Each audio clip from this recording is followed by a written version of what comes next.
Everyone in their circle knew Daniel Walker and Sarah Miller were childhood sweethearts, a match made in heaven.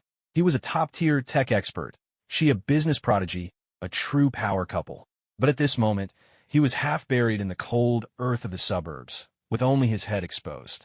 The scent of fresh soil mingled with the stench of rotting grassroots, pressing down on his chest so heavily that every breath was a searing pain in his lungs. Ahead, the blinding headlights of a car tore through the darkness.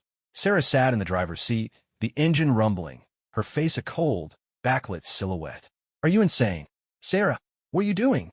Daniel's voice was distorted with fear and a suffocation. "Scared now, are you?" She lowered the car window, her voice chillingly calm. "Why didn't you consider the consequences when you took Ethan's name off the patent application?" He was so distraught over it, he almost got hit by a car.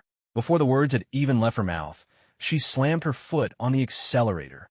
The tires crunched over the gravel as the car shot forward, aimed directly at his immobilized head. A piercing screech of brakes sounded at the last possible second, but the immense inertia still sent the bumper crashing violently into his forehead. A sickening thud, excruciating pain erupted as warm blood gushed from his nose and forehead, blurring his vision. The metallic tang of soil and the coppery scent of blood filled his senses. Sarah stepped out of the car on her high heels, the polished tips of her shoes stopping right in front of his eyes. She leaned down, tapping his bloody cheek with her cold phone. "Call the awards committee," she said, her voice like a poison blade. "Tell them you've had a sudden medical emergency and are voluntarily relinquishing the award to Ethan Reed." Daniel's breath caught in his throat. 5 years, more than 1,800 days and nights. He had poured his very soul into his work for this honor, this recognition, for the success his company now enjoyed. And Ethan, that good-for-nothing stand-in, was showered with her affection simply because he resembled her long-dead brother. Why? As if sensing his defiance, Sarah's lips twisted into a cruel smile. "Because your sister is hanging over a vat of wax right now." She swiped her phone screen open. A live surveillance feed appeared. In an abandoned wax museum, a rusty crane held a small girl suspended in midair. Below, the wax bubbled and rolled, the rising heat distorting the camera feed. Daniel, 19-year-old Lily's cries were heart-wrenching. "Sarah, that's Lily, the same Lily you knelt at my mother's grave and swore to treat like your own sister." Daniel's eyes burned with fury as he struggled violently, but the earth only held him tighter. "So, be a good boy," she said, pressing the phone to his blood-stained ear, her tone soft but absolute. "Make the call." The concerned voice of the committee chairman came through the line. "Mr. Walker, is everything all right with your health?" Daniel closed his eyes, swallowing a mouthful of blood. Each word felt like it was torn from him. "I'm withdrawing. Give the award to Ethan Reed."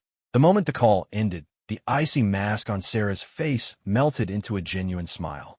She even reached out, as if to wipe the blood from his temple, just like she used to. "Darling, don't blame me for being cruel. He's the only brother I have left, and Ethan really needs this award to establish himself. You're his senior and his brother-in-law, so it's only right that you step aside for him." Daniel stared at her, his gaze unwavering. He stared at the girl who had once shared moldy bread with him at the orphanage, the girl who had climbed over the wall to buy him medicine when he had a fever, the girl who had cried at their wedding and said, "Daniel and Lily are the only family I have." For another man, she had drugged his milk with sleeping pills, buried him alive, and hung his sister over a boiling vat of wax. "Let her go," he rasped. "I did what you wanted. I'll let her go after he accepts the award." Sarah glanced at her watch. "Ethan's waiting for me at the ceremony. I have to—" Before she could finish, the image on the monitor shook violently. At the crane's control panel, Ethan, dressed in a white suit, accidentally bumped the control lever. The rope began to plummet. "No!" Daniel's roar and his sister's terrifyingly brief scream erupted at the same instant. The scalding cauldron instantly swallowed the girl who had just gotten her acceptance letter to the conservatory. The final image was her hand reaching for the camera, her fingertips twisting and hardening in the molten wax before freezing in place. The world went silent. "What happened?" Sarah demanded into her phone. Ethan's tearful voice came back. "Sarah, I didn't mean to. The button was so sensitive, I cough. Ethan, what's wrong? Don't be scared." Sarah grabbed her coat and rushed for the door. "I'm on my way. You look so pale. You must be terrified. Just wait. I'll take you to the hospital." Sarah, save her. I'm begging you, save her. That's Lily. Daniel thrashed wildly in the pit, screaming with every ounce of his strength, his face a mask of tears, blood, and mud. Sarah paused for a second, her hand on the car door. She glanced back at his bloodshot, despairing eyes and frowned with irritation. Daniel, have you had enough? The wax isn't that hot.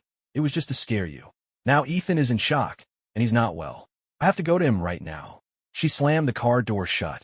The engine roared to life, and the car sped off, its red taillights vanishing into the night, taking with them the last glimmer of light in Daniel's world.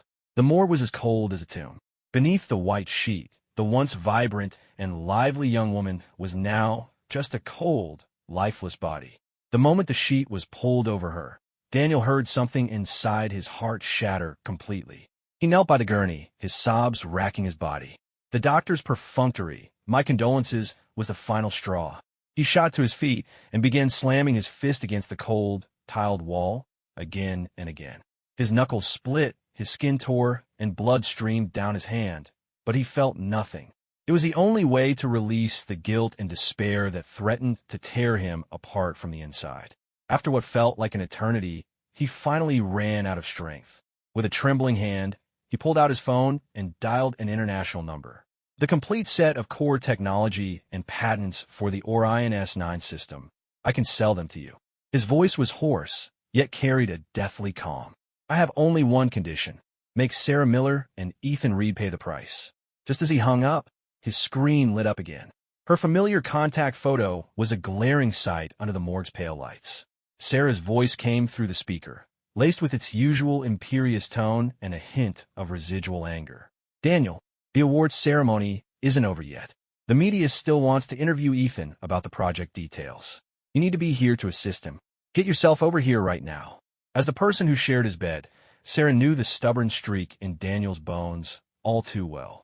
She had already sent 2 bodyguards to forcibly drag him to the award ceremony.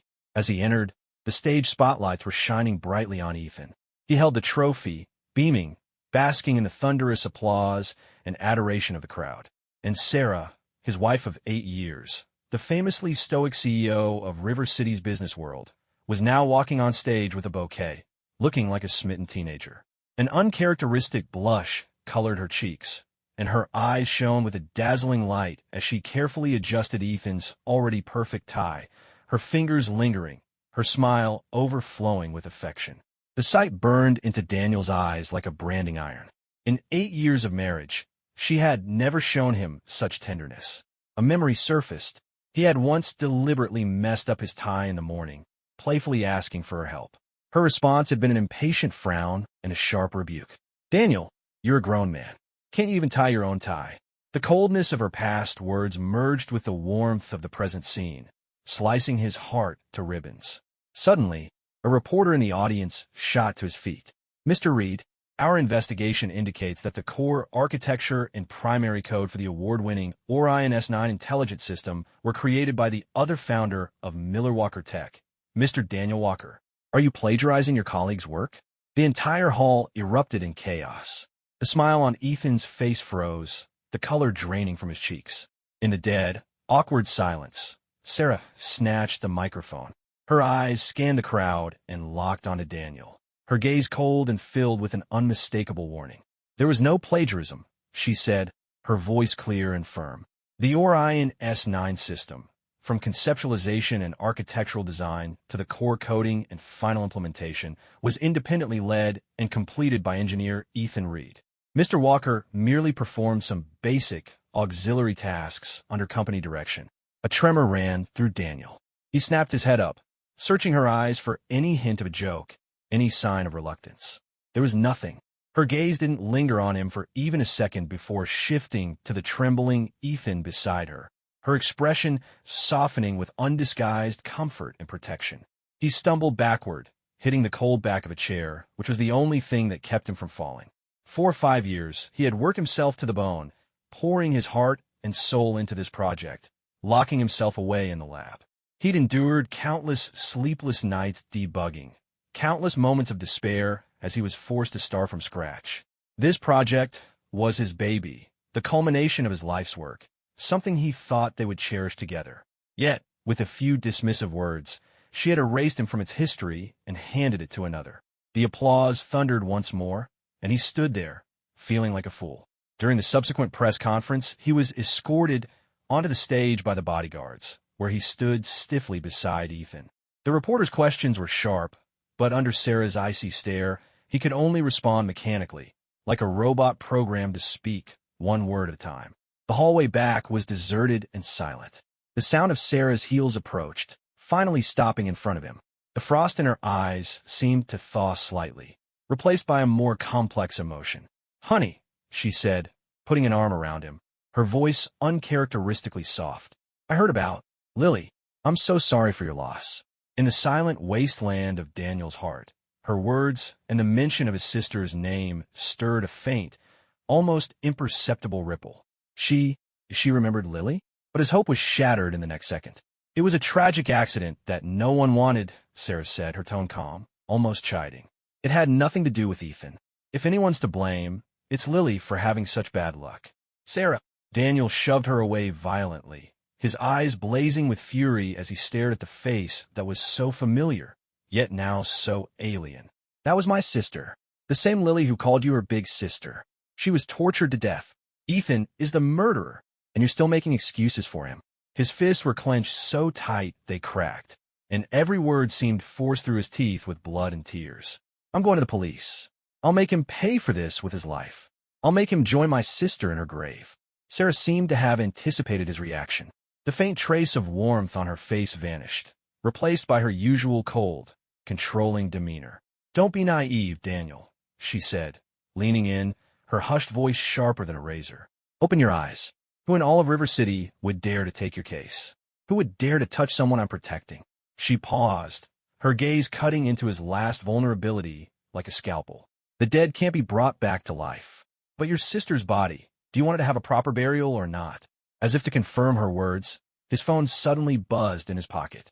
The panicked voice of a hospital attendant came through the line. "Mr. Walker, a group of men just came to the hospital. They forcibly took Miss Lily Walker's body." Daniel froze, a high-pitched, ringing screaming in his ears. Sarah's words became the sharpest of ice picks, plunging into his heart and twisting cruelly. The agony drained him of all strength. He doubled over, struggling to breathe. For his sister's sake. In the end, all his boiling rage and heart-shattering pain condensed into a single, dry, hoarse word forced from the depths of his throat. "Fine." A satisfied smile touched Sarah's lips. "You're in no condition to arrange a funeral anyway. I'll have Ethan handle it for you. Consider it his way of making amends to Lily." It was pouring rain on the day of the funeral. Only a few people came to say goodbye to Lily, just a couple of old friends from the orphanage and 2 close colleagues, all of them shivering in the miserable cold rain. Everyone else had stayed far away from the trouble. During the memorial, the large screen that was supposed to be displaying a serene photo of his sister suddenly flickered. The image that appeared made everyone gasp in horror. It was Lily's terrified face as she was forced to kneel and beg for her life, a video of her crying in despair as she hung from the crane, and finally, the horrifying, blurry shot of her plunging into the molten wax. "Turn it off," Daniel cried out, stumbling toward the control panel, desperate to preserve his sister's last shred of dignity. Seeing his state, Sarah felt a pang of something and snapped at the staff. "What is going on? How could you let this happen?" Ethan stepped forward. His face was ashen, his body trembling uncontrollably. He grabbed Sarah's sleeve, his eyes welling with tears. "Sarah, I'm so sorry. It was me. I grabbed the wrong flash drive. I didn't do it on purpose." Sarah froze. Looking at his pitiful, terrified expression, she felt no anger, only a wave of overwhelming sympathy. She pulled Ethan into her arms, comforting him softly. "It's okay. It's not your fault. I know you didn't do it on purpose." That fleeting, triumphant smirk was the final straw that shattered Daniel's composure. His eyes bloodshot, he clenched his fists and lunged at Ethan. "You did this on purpose." He barely pushed him, but Ethan flew backward dramatically, as if struck by a powerful blow. The back of his head conveniently hit a stone on the ground, and blood began to pool beneath him. Daniel stood frozen in place. "Ethan!" Sarah shrieked, rushing to cradle the bleeding man in her arms. When she looked up at Daniel, her eyes were blazing with fury. "Daniel, Isn't it enough that your sister is dead? Do you have to make everyone miserable? I see now I've been far too lenient with you. She immediately gave an order. The funeral is canceled. Everyone, leave now. No, you can't. It's raining so hard. My sister's ashes, Daniel cried, throwing himself over the urn in the center of the room to shield it with his body. Sarah shot him a cold look and instructed the two remaining bodyguards, "Let him cool off here." With that, she scooped up Ethan and hurried away. The rain poured down, drenching the now empty cemetery. The two bodyguards exchanged a look and slowly closed in. "Don't blame us, Mr. Walker. You brought this on yourself for going against Mr. Reed." One of them grabbed Daniel's arm, twisting it behind his back and forcing him face down into the mud. The other man stepped forward, lifted his foot, and kicked the urn from Daniel's grasp. The lid flew off, and the white ashes spilled out, instantly swallowed by the muddy rainwater, dissolving into the mire. "No, Lily!" Daniel let out a gut-wrenching scream. He shoved one of the men aside and crawled forward, desperately trying to scoop up the muddy water that now held his sister's remains. Rain and tears mingled, blurring his vision. He didn't even notice when the bodyguards left. He knelt in a freezing downpour, clutching the empty, mud-filled urn, as motionless as a stone statue. That night, Daniel came down with a high fever. In his delirium, he was back at the sun-drenched orphanage. A tiny Lily hid behind him, giggling. "Find me, Daniel." He turned with a smile, reaching for her, but his hand touched an icy one instead. In his dream, Sarah turned to him, a gentle smile on her face. An instant later, that smile twisted and cracked, becoming a monstrous grimace. "You have the nerve to be sleeping." A sharp voice cut through his haze, followed by a searing pain. Sarah ignored his swollen forehead and dazed eyes, dragging him from the bedroom and down the stairs as if he were a sack of garbage. His body bumped and rolled down the hard steps, the dull thuds making him feel as if his bones were breaking apart. He was dizzy, nauseous. Finally, he was thrown onto the cold marble floor of the living room. Sarah's voice came from above, cold and absolute, each word a nail driving into his spine. "Kneel and apologize to Ethan." Daniel thought he must be hallucinating from the fever, but the sharp pain from the gash on his forehead and the coldness of Sarah's stare told him this was all too real. "Apologize," she said, her lips barely moving, each word crystal clear. "Did you not hear me?" She took a step forward, her voice dripping with accusation. Ethan was so terrified he couldn't sleep all night. He was running a fever, delirious. "If I hadn't stayed with him, have you even considered what might have happened? The first thing he did when he woke up was to ask me to forgive you. And you were in his room? With him all night." Daniel's voice was so hoarse it sounded like sandpaper, each word trembling with disbelief. The raw despair in his eyes made Sarah flinch, but she quickly masked it with an even colder tone. "He's my brother. He was scared and needed company. Is that a problem? Daniel, just look at the state of you." "Sarah, don't blame him." Ethan interjected weakly, his face pale as he tugged on her sleeve, tears welling in his eyes. "It's all my fault. I was being childish, insisting you stay. Daniel is just grieving. He didn't mean any harm." Sarah immediately pulled him into a protective embrace, her gaze toward Daniel filled with nothing but disgust. "Did you hear that? Even now, he's defending you. Daniel, Lily's death was an accident, but that doesn't give you the right to lash out. Now go and make Ethan a bowl of calming soup. Make it yourself, as an apology." Daniel's hands, hanging at his sides, clenched into fists, his fingertips cold. A sharp, bitter feeling stung his nose. For a moment, he was transported back to when they were newly married. She'd had terrible cramps, and he'd clumsily burned the back of his hand, making her a hot drink. She had grabbed his hand, blowing on the burn and rubbing it gently, her eyes filled with tears. "Your hands are for coding. You can't be doing this. You're forbidden from the kitchen from now on." For years, that had been his sweet, private joke with her. Now, the one who had issued the ban was breaking it herself for another man. He didn't argue.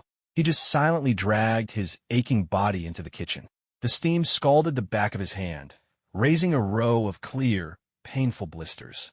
But the hollow, cold draft blowing through the hole in his heart felt even colder.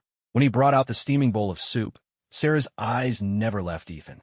She took the bowl from him, carefully blew on it to cool it down, and then, as Daniel watched, she lifted the spoon to Ethan's lips. Ethan glanced up, and over Sarah's shoulder, he shot Daniel a quick, malicious look. He leaned toward the spoon, but just before it touched his lips, he cried out and violently knocked the bowl from her hands. Most of the scalding liquid splashed directly onto Daniel's forearm before he could react. A sizzling sound accompanied the searing pain. His entire forearm turned an angry red, covered in a mass of blisters. "Sarah, it's so hot," Ethan cried, covering his mouth. "Does he want to burn me? Does he still hate me? My mouth hurts so much." Sarah's expression changed instantly. Without a single glance at Daniel's horribly burned arm, she cupped Ethan's face in her hands. "Ethan, don't be scared. Let me see." She leaned in and gently blew on his perfectly unharmed lips, her voice heartbreakingly tender. There. I'll make it better. It's okay." The sight of their foreheads touching, their breaths mingling, was like a red-hot, dull blade slowly sawing through Daniel's heart. The searing pain in his arm was nothing compared to this. After calming the sobbing Ethan, Sarah turned to face him. She glanced at Daniel's ravaged arm, her brow furrowing in disgust, then nodded to the bodyguard. "Hold him." Daniel's pupils constricted. What are you doing?" Sarah's voice was perfectly calm, which was more chilling than any hysterical outburst. "When you do something wrong, you get punished. You hurt Ethan, and you terrified him." She paused, then gave the order, her voice clear and cold. "Slap him 20 times, so he'll remember what he should and should not do." The bodyguard stepped forward, expressionless, and easily restrained Daniel's weak struggles. He raised his hand. The first slap was sharp and loud, snapping Daniel's head to the side. The half-healed wound on his forehead split open again, oozing blood. Slap after slap landed, heavy and rhythmic, against his face. The initial stinging pain quickly gave way to a dull, numb ache. His ears were ringing, and his vision swam with black spots. A trickle of blood seeped from the corner of his split lip, mingling with sweat or tears. Sarah simply stood by, her arm around Ethan, watching him passively. When the final slap landed and the bodyguard released Daniel, who crumpled like a rag doll, she turned to Ethan and asked softly, "Do you feel better now?" Ethan buried his face in her neck and nodded gently. He then lifted his head and shot a quick glance at the pathetic figure on the floor, his eyes flashing with a triumphant, gloating pleasure. "Come on," Sarah said. "I'll take you to the hospital, just to be safe." Sarah left with her arm around Ethan, never once looking back. The heavy door shut, sealing him in. Daniel looked around the familiar house and let out a desolate laugh. Back in the bedroom, he dragged a dusty storage box out from under the bed. Inside was a faded tin frog, a fairy tale book with worn corners, an old photo of the two of them huddled together at the orphanage. There were also the things she had given him over the years, things she'd forgotten but he had treasured, a tie clip, a fountain pen, a souvenir mug with his name on it. He sat on the floor, silently placing each item into an empty cardboard box. His movements were so deliberate, so quiet, it felt as if his own heart had stopped beating. Then he picked up the box, walked down the stairs, and left the house that had once been his sanctuary. In a corner of the yard, he doused everything with gasoline. With a click, the lighter sparked to life. He tossed it, a final, determined arc through the night air. The flame landed. With a roar, a blaze erupted, incinerating their marriage along with their memories. The fire illuminated his pale, calm face, burning away the last vestiges of warmth within him. He took out his phone and sent a text to his lawyer. "Draw up the divorce papers. As soon as possible." Daniel had just finished packing his suitcase when the door was kicked open. Sarah stormed in, her eyes colder than ice, landing on the suitcase. She shoved him violently, sending him sprawling to the floor. "Packing? Trying to run away?" she hissed, her voice like ice. "Think you can just walk away after what you've done?" The back of Daniel's head hit the hard floor, and the world spun. He pushed himself up, his body trembling, his throat dry. "What are you talking about? Still playing dumb?" She jabbed a finger at him, the tip nearly touching his nose. "Ethan drank your soup, and now he's covered in a festering, itchy rash. The doctors can't identify the allergen. What did you put in it?" "The herbs. You bought them for me," he managed to say, his vision darkening. "You said I was working too late, that I needed to calm down." "Shut up." The mention of the past only fueled her rage. "Daniel, I can't believe I was so blind to how vicious you are. Are you so jealous of him that you'd resort to this?" Before he could answer, she yelled to someone outside the door. "Bring it in." A bodyguard entered, holding a tray with a small bowl of fine, orange-yellow powder. Daniel's pupils contracted in horror. It was mango powder. 3 years ago, a friend of hers had brought over a mango cake. He had eaten a piece and nearly died from the allergic reaction. She had waited outside the emergency room all night, crying, holding his hand, and swearing she would never let him near mango again. The memory of her vow was a bitter irony. No, he tried to back away, but the bodyguard kicked the back of his knee, forcing him to the ground. A hand like a vice gripped his jaw, forcing it open, and the powder was poured down his throat. He choked, coughing violently. The powder filled his windpipe, but most of it went down his throat. The reaction was instantaneous and hellish. It felt as if a million red-hot needles were piercing his skin from the inside, as if a billion ants were devouring him, the sensation spreading from his mouth to his neck and limbs in seconds. His throat burned as if it had been filled with molten lava. Each breath was a tearing agony in his swollen airway, the air itself feeling like sandpaper. He curled into a ball on the floor, clawing at his neck, his hands leaving bloody scratches. Tears streamed from his eyes, blurring his vision. He reached a hand toward her, his voice a broken rasp. "Help! Help me! It hurts!" Sarah just stood there, looking down at his writhing form. "Stop acting." Her voice was cruelly calm. "It's just orange-colored sugar. I was just trying to scare you. Now, are you ready to tell me the truth? What did you put in that soup?" Daniel couldn't hear her anymore. A roar filled his ears, and his vision swam, her face blurring into a meaningless shape. In the haze, he thought he saw her lips move, saw a flicker of panic in her eyes. Then, darkness consumed him. The sharp smell of antiseptic filled his nose. Daniel struggled to open his eyes. He saw the pale, white ceiling of a hospital room and Sarah's haggard face. He'd been unconscious for a full day. The allergic reaction still tormented him. His throat was too swollen to speak. "Daniel, you're awake," she said, taking his hand. Her eyes were red, and her voice was soft with a practiced guilt. "I'm so sorry. I don't know how they mixed it up with actual concentrated mango powder. I was just so angry. I only meant to scare you. It's all my fault." She paused, and a hint of resentment crept into her voice. "But you have to admit, why did you have to push Ethan like that? If you hadn't provoked him, I wouldn't have. How did we end up like this?" Daniel watched her performance in silence, the corner of his mouth twitching almost imperceptibly. Of course, in the end, it was still his fault. She then pulled 2 documents from her purse and placed them in front of him. Her voice was gentle, but her tone was absolute. "Sign these. Transfer your core patents to Ethan's name, and give him 20% of your company's shares. You owe him that much for what you put him through. Once you sign, we can put all this behind us." Daniel's head snapped up, and he forced a hoarse whisper from his swollen throat. "You want me to give him everything I've ever worked for? My shares? Sarah, are you insane, or am I?" At his refusal, the feigned warmth in her eyes vanished, replaced by an icy resolve. "It's too late for that. You don't have a choice," she said, forcing the pen into his hand and closing his fingers around it. "Don't make me use other methods." Daniel looked at the pen, then at the unyielding determination in her eyes. He knew this wasn't a negotiation. He suddenly started to laugh, a sound uglier than a sob. "Fine, but in exchange, you'll give me a house." He pulled out the divorce papers he'd had prepared and handed them to her. With an impatient and disgusted look, Sarah signed the papers without even glancing at them. "There, now you sign," she said, tossing the document back at him. The irony was staggering. She couldn't even be bothered to read what she was signing. He lowered his head and quickly scrawled his name on the documents. The signature was messy, but resolute. "Sarah," he said, tossing the pen aside, his eyes hollow as he met her gaze. "You're going to regret this." She acted as if she hadn't heard him. She quickly checked his signature, gathered the documents, and her expression became distant again. "You get some rest. Tomorrow is our 5th wedding anniversary. I'll come pick you up." With that, she turned and left the room. The next day, Sarah came to pick him up from the hospital. She carried an elegant gift box and embraced him with a placating smile, as if everything that had happened had just been a bad dream. A strange mix of men's cologne and faint tobacco clung to her, and Daniel's stomach churned. He gently pushed her away.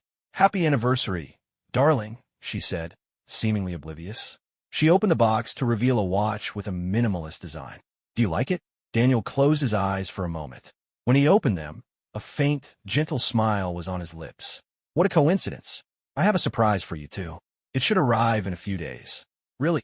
Her face lit up with a genuine, almost girlish smile. Now I'm excited. She gently cupped his face, her voice filled with a rare warmth. Honey, after the annual conference, I'm going to have Ethan go abroad to set up the new branch. After that, can we just go back to how things were? She took his silence as agreement, and her smile widened. I booked a restaurant, just the two of us. I'll go get the car and wait for you downstairs. The moment she left, his phone buzzed. It was a message from Ethan. Get your gift? Touched? Heh. It was a freebie that came with the watch Sarah gave me last night. I thought it was too cheap, but she said not to waste it, so she gave it to you. Take a closer look at the back. He zoomed in on the attached photo. On the back of the watch case, a tiny inscription read, "Promotional item. Not for resale." Daniel's grip on his phone tightened, his knuckles turning white. It felt like an icy needle had just been jabbed into his heart. He was surprised to find that even after his love had died, humiliation could still sting. A few more pictures popped up on the screen. The moment he opened them, his pupils constricted. In the photos, Sarah's cheeks were flushed, her eyes glazed over. She was wearing a nearly transparent nightgown, pressed intimately against Ethan. She was smiling at the camera with a wild, unfamiliar abandon. The cold, aloof CO was gone, replaced by a love-struck girl striking one suggestive pose after another. She was a complete stranger. "You look pale," Sarah said, glancing at him in the rearview mirror as they drove. "I'm fine," he said, turning to look out the window. The restaurant was elegant, but when Daniel saw the smiling figure waiting for them at a window table, he stopped dead in his tracks. It was Ethan. He shot a freezing glare at Sarah. "Our wedding anniversary. Why is he here?" Sarah avoided his eyes, twisting a strand of her hair. "Ethan isn't a stranger. He helped set all this up tonight. Don't be so petty." "Petty?" Daniel froze for a second, then let out a low chuckle. The chuckle grew into a laugh, a bitter, hollow sound that continued until a cold tear escaped the corner of his eye. He would be gone soon. What did any of this matter? Every dish that arrived was one of Ethan's favorites. Sarah seemed not to notice, focused on serving him, pouring his wine, and cutting his steak into small pieces, which she carefully cooled before lifting to his lips. They laughed and chatted, their eyes full of flirtatious warmth. Daniel sat in silence across from them, an outsider at his own anniversary dinner. As he watched, he felt a slow, suffocating tightness in his chest, as if a wet rope were being pulled around his heart. After dinner, as they were walking through the lobby, he heard a faint clicking sound from above. Daniel had just looked up when Sarah let out a terrified scream. "Ethan, look out!" She shoved Daniel out of her way and lunged toward Ethan, shielding him with her own body. With a deafening crash, the heavy crystal chandelier came down, exploding into 1,000 pieces. The force of Sarah's shove had sent Daniel sprawling. The jagged edge of the chandelier's frame sliced his arm, and a sharp pain shot through his forehead as warm liquid blurred his vision. Through the ringing in his ears, he managed to look up. He saw Sarah scrambling to her feet, her first instinct to check on Ethan. "Ethan, are you okay? Are you hurt? Don't be scared, I'm here." Her voice trembled. She never once glanced at Daniel, lying bleeding on the floor. Daniel lay among the cold, shattered crystal, his body shaking. He struggled to his feet, using his uninjured arm to push himself up, and staggered over to her. Blood from his forehead dripped down past his eyebrow. "Sarah," he said, his voice a weak rasp. "Take me to the hospital." Sarah finally turned to him. She gasped at the sight of his blood-covered face and instinctively started to reach for him. But just then Ethan moaned. "Sarah, my stomach hurts. I feel so dizzy." He clutched his stomach, his face pale, and collapsed in her arms. Her outstretched hand immediately went to Ethan, steadying him. "You must be in shock. We're going to the hospital right now," she said, her voice filled with panic. She glanced back at Daniel, speaking quickly. "Daniel, just hang on. I'll call an ambulance. Ethan is fragile. I can't waste any time." With that, she half-carried, half-supported Ethan and rushed out the door without a moment's hesitation, never looking back. Daniel stood frozen, watching her go, a gaping hole in his chest where the cold wind howled. The restaurant manager and his staff rushed over, clumsily bandaging his wounds. He sat alone amidst the wreckage, watching Sarah's car speed away, and finally he began to laugh. He laughed and laughed, until silent tears streamed down his face. The night of the annual conference, the entire ballroom fell silent for a moment as Sarah entered on Ethan's arm. She even paused, in full view of everyone, to carefully adjust his tie, her fingers brushing his lapel, her tender smile painfully bright. Countless subtle glances were cast toward Daniel in the corner. They were filled with contempt, pity, and morbid curiosity, each one like a tiny needle. He ignored them, his expression unchanged. In the center of the room, Sarah was all smiles as she introduced Ethan to important guests, her every word a glowing endorsement. Daniel sat alone in the shadows, watching like a spectator. His phone vibrated. It was a message from his lawyer. "Mr. Walker, the cooling-off period has ended. The divorce has been finalized. The certificate is on its way to you now." At almost the same moment, Sarah's clear voice rang out from the stage. "Everyone, I'd like to take this opportunity to make an important announcement." A low murmur went through the crowd. She must be announcing the new VP. Of course, it has to be Daniel. He built this company from the ground up. Someone even leaned over to congratulate him in advance. He gave a slight nod, a flicker of hope stirring within him. But Sarah's next words shattered that hope like an ice pick through glass. For a company to grow, it cannot rest on its laurels. Some people are no longer able to keep up with our pace and vision. The room fell silent. All eyes turned to Daniel. But Sarah had already turned to Ethan. The perpetual ice in her eyes melted into a pool of soft, undisguised affection. "I officially announce that, effective immediately, Mr. Ethan Reed will be the new vice president of this company." A hesitant applause began, then grew into a roar. Sarah took a designer suit jacket from her assistant and personally draped it over Ethan's shoulders. Then she opened a red velvet box, took out a uniquely designed ring, and slid it onto his finger. Someone in the crowd yelled, "Kiss her! He's here!" Ethan blushed and looked at Sarah shyly. She just smiled, neither moving closer nor pulling away. But the matching ring on her own finger said it all.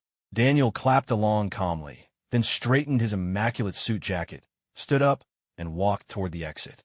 The night air in the parking garage was cool. He had just opened his car door when Ethan ran up behind him. "Leaving so soon, Daniel? The main event is just getting started." Ethan waggled his ringed hand, his smile a triumphant sneer. "Sarah said I'm the one who's going to be with her in the end. You? Your ancient history." Daniel let out a cold laugh. "A homewrecker who sleeps his way to the top thinks he has the right to lecture me? Remember this. As long as those papers aren't signed, I'm her legal husband, and you will always be the dirty little secret." The color drained from Ethan's face, his features twisting in fury at the word homewrecker. He started to retort, but Daniel had already gotten into his car and shut the door. As the engine started, the headlights illuminated Ethan's suddenly vicious expression. The next second, before Daniel could react, Ethan lunged forward and slammed his head into the hood of the car. The sickening thud was followed by a pained cry. "Ethan!" Sarah's shriek echoed through the parking garage. She and a crowd of people came running from a ballroom, rushing to Ethan, who was now on the ground, blood streaming from his forehead. "Someone call an ambulance!" she screamed, then whipped her head around to face Daniel, her eyes burning with a terrifying rage. She yanked open his car door and dragged him out. "Daniel!" Her nails dug into his arm, leaving bloody scratches. "I said we were going to make things work. Why can't you just leave him alone? Will you not be satisfied until he's dead?" Daniel looked at the crazed, red-eyed woman before him. The stinging in his arm was nothing compared to the ice in his heart. "It doesn't matter what I say, does it?" He heard himself ask, his voice dry. "You'll never believe me." "Never." Sarah's roar was absolute, each word a poison dart. "I only believe Ethan. He's a good person. Would he really risk his own life just to frame you?" Daniel's lips twisted into a smile more painful than a grimace. He gave up. His silence seemed to snap the last thread of her sanity. She pointed at him and shrieked at the bodyguards, "Hold him!" Two men immediately moved in, pinning Daniel's arms. Without a single glance at him, Sarah got into the driver's seat of his car, started the engine, and slammed the accelerator to the floor. The engine roared. "Sarah, are you crazy? Stop!" Daniel yelled, his pupils constricting in terror. His only answer was the screech of tires on pavement, as the car shot toward him like a charging bull. The impact was a deafening, thunderous crack. Daniel felt his body go weightless, flying through the air like a leaf in the wind before crashing down onto the concrete 15 feet away. It felt as if every bone in his body had shattered. A tsunami of pain washed over him, and then nothing. A roar filled his ears as his vision faded to red, then black. The last thing he saw before the darkness took him was Sarah's panicked face rushing toward him, and in the distance, the cold, triumphant smirk on Ethan's face as he was helped to his feet. He woke up in a hospital room.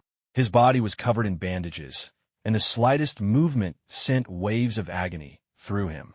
There was no one by his bedside. A nurse cautiously informed him that Ms. Miller hadn't visited in the past few days. He picked up his phone. The first post on his Facebook feed was from Sarah.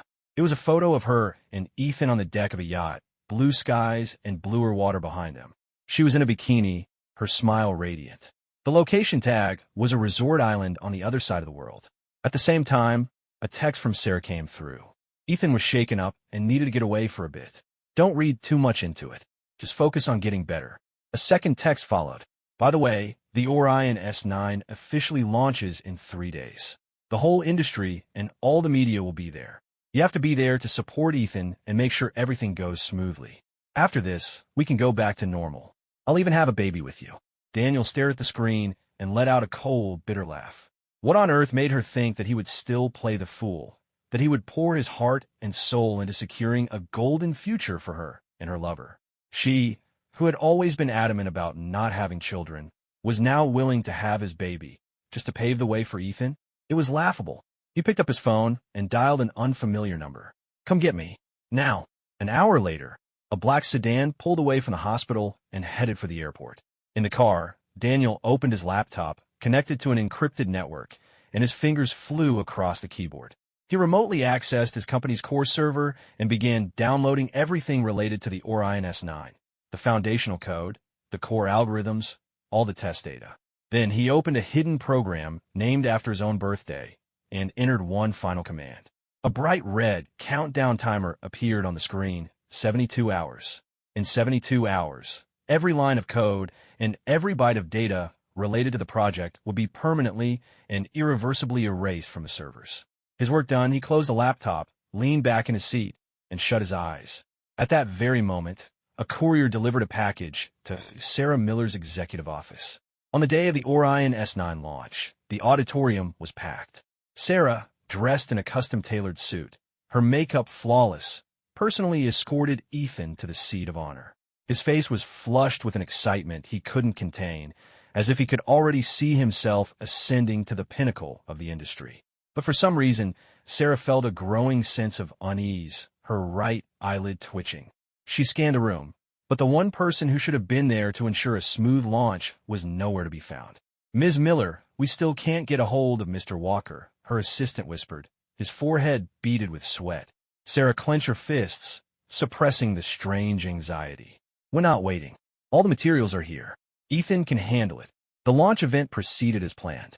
Ethan took the stage and began reading from the teleprompter, his description of the system's features flowery but hollow.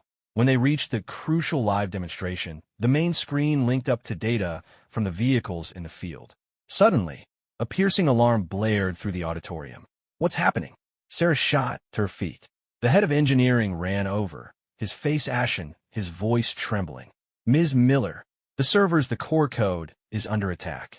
It's being deleted. All the test vehicles are out of control. There have been multiple crashes. The Department of Transportation is blowing up our phones, and the police are on their way. What? The world went black for a moment, and Sarah stumbled, her assistant catching her. How can the code be destroyed? The backup. Switch to the backup system now. The lead engineers exchanged horrified glances, their faces pale. Ms. Miller, the backup code is an old version. It has critical security flaws. If we push it live, it will be a disaster. Unless VP Reed can patch it right now. All eyes turned to Ethan, who stood frozen on the stage, completely helpless. The auditorium erupted into chaos as reporters swarmed the stage. Sarah looked at Ethan, who could only stare in panic at the lines of incomprehensible error codes, then at the pandemonium around her, the phones ringing incessantly with angry calls. The world began to spin. Find him, she rasped, grabbing her assistant's arm, her nails digging into his flesh. I don't care how, and I don't care what it costs. Give me Daniel Walker. Now. The press conference was in utter chaos. Sarah stood at the side of the stage, watching Ethan's helpless panic in the spotlight. and for the first time, she realized she had made a fatal mistake. "Ms. Miller, it's the DOT again," her assistant cried, holding out his phone, his face white with fear. There was a 7-car pileup on the interstate. "Our vehicle is 100% at fault. Turn off the screens.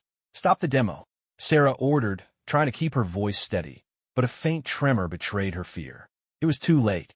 On Twitter, the hashtag or IN9 fatal flaw was already trending #1. Videos from the event were going viral, with captions like, "Miller Walker techs killer cars," and "Genius CEO's epic fail." 2 days later, in the company's boardroom, the board of directors sat around the long table, their faces grim. The stock hit its limit down at the opening bell. "We've lost $6 billion in market value," the CFO said, his voice cutting through the silence. "3 of our major partners sent termination notices this morning, and the banks are starting to call in our loans." An elderly, white-haired board member tapped the table.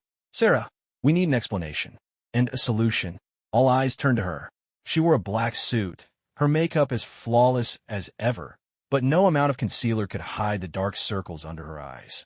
She had slept less than 10 hours in the last 3 days. "The technical team is working around the clock to fix it," another director cut in sharply. "With who?"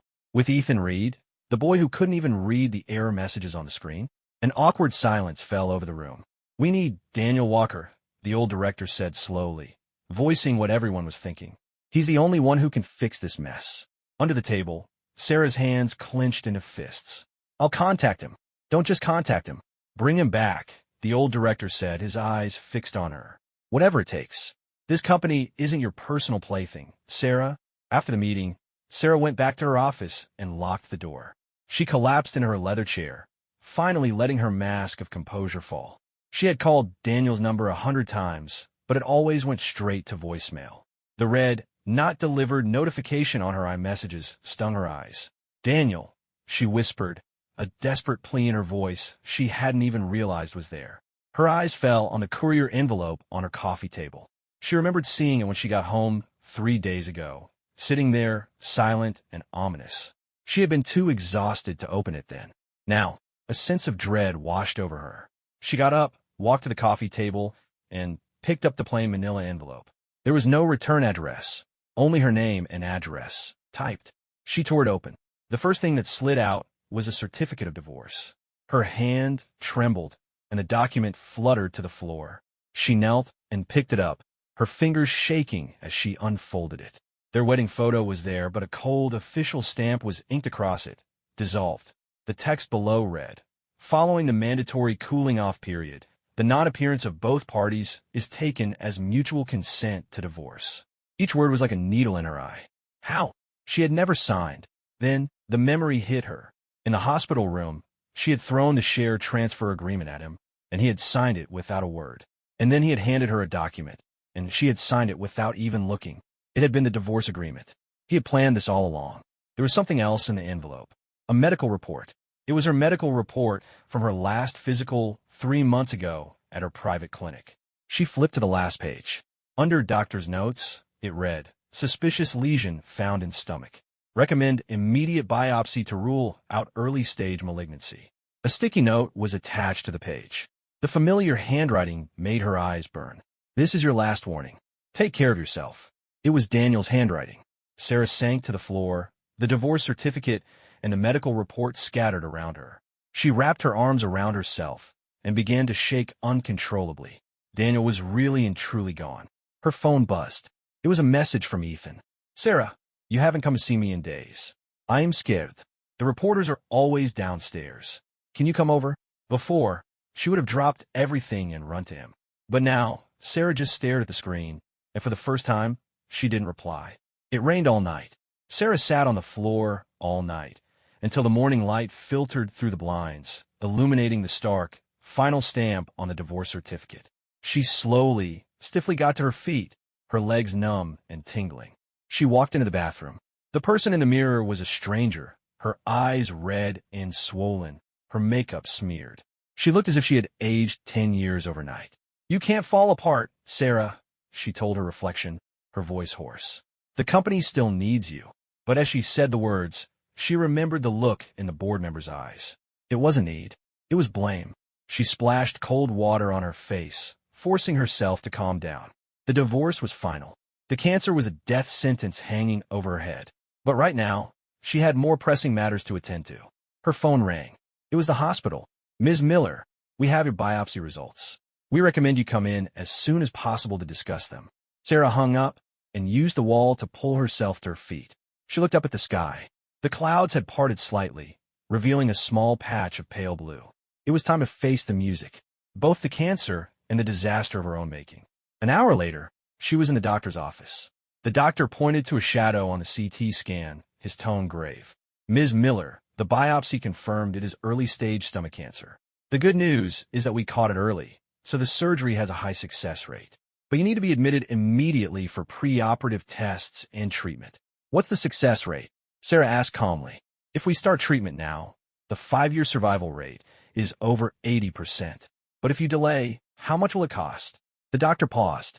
"The surgery and follow-up treatments will be around $500,000. "I see," Sarah said, standing up. "I'll make the arrangements." She walked out of the office and sat down on a bench in the hallway.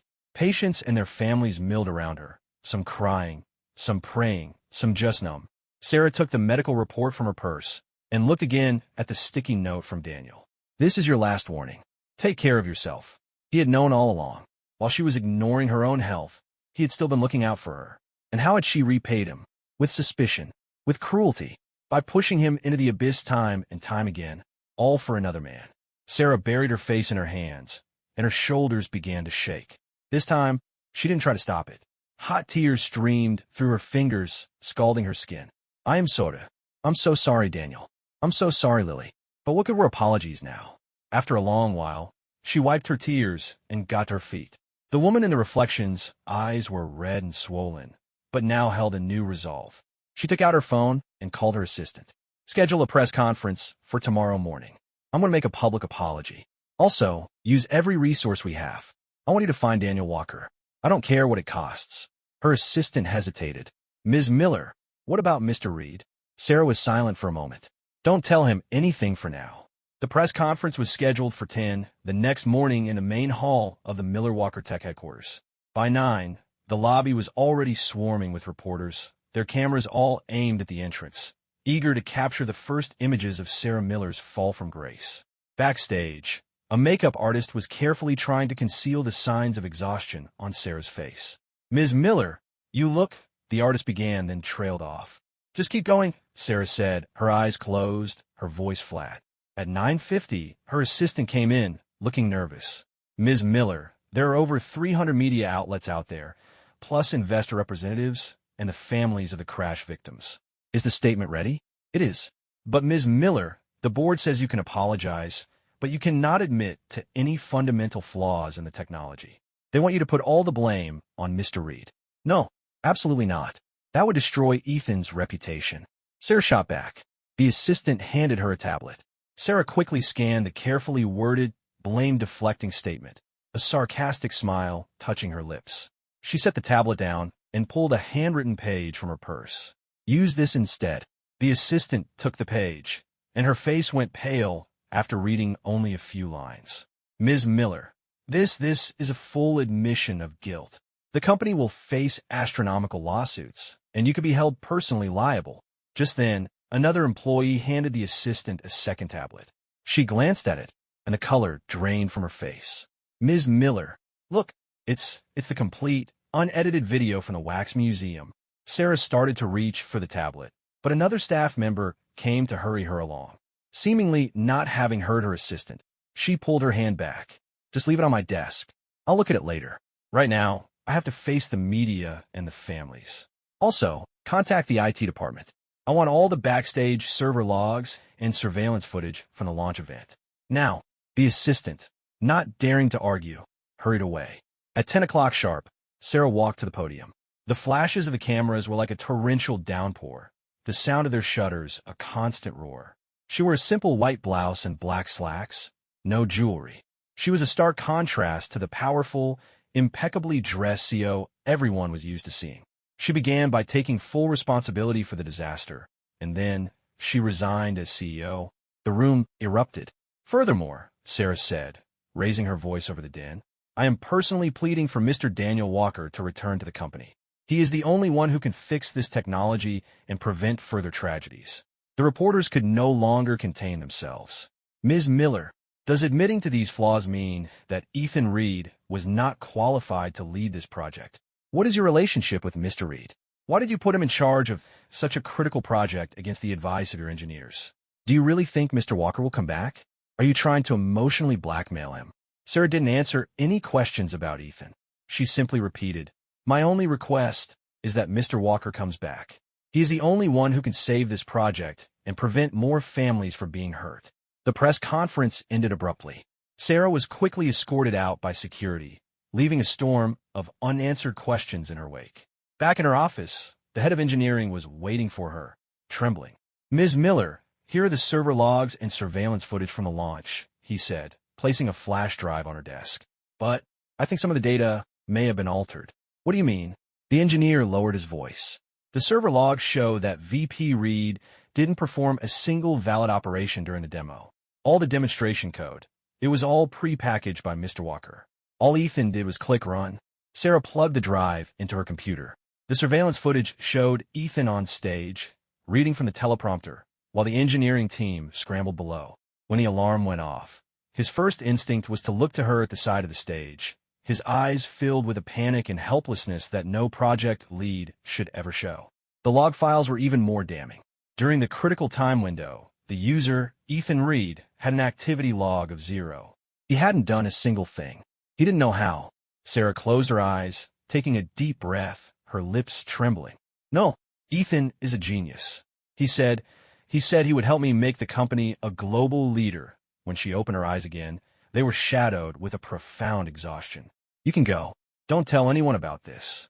The engineer fled as if he'd been granted a pardon, leaving Sarah alone in her office.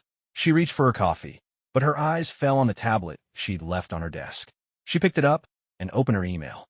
Amidst the mountain of crisis-related messages was a new one, an anonymous email with a subject line that made her blood run cold.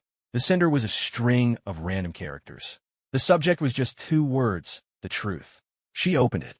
There was no text, just an audio file and a video. She downloaded the audio file and pressed play. The background noise sounded like a bar. Then she heard Ethan's voice, slurred with alcohol and smug satisfaction. "That girl died screaming. It was pathetic, but it was worth it. That idiot Sarah is so easy to fool. I told her it was an accident, and she actually believed me." Another man's voice. "Aren't you afraid Daniel Walker will come after you?" Ethan laughed. "Revenge? He's a pathetic loser now. Besides, with Sarah protecting me, what can he do?" The woman looks sharp, but she's a complete fool when it comes to love. "All I have to do is act a little pathetic, and she'll believe anything I say." "You're a genius, man. But what about the wax museum? There's no surveillance footage, right? I took care of it. The only copy left is the one Sarah has, and she loves me so much she'd never use it as evidence. She probably deleted it already." The audio ended there. Her trembling hand hovered over the video file for a long time before she finally found the courage to press play. Lily kneeling and begging for her life, Ethan's vicious taunts, the horrifying accident. It was as if a pair of hands were squeezing her throat, the suffocating feeling so real she felt like she was dying.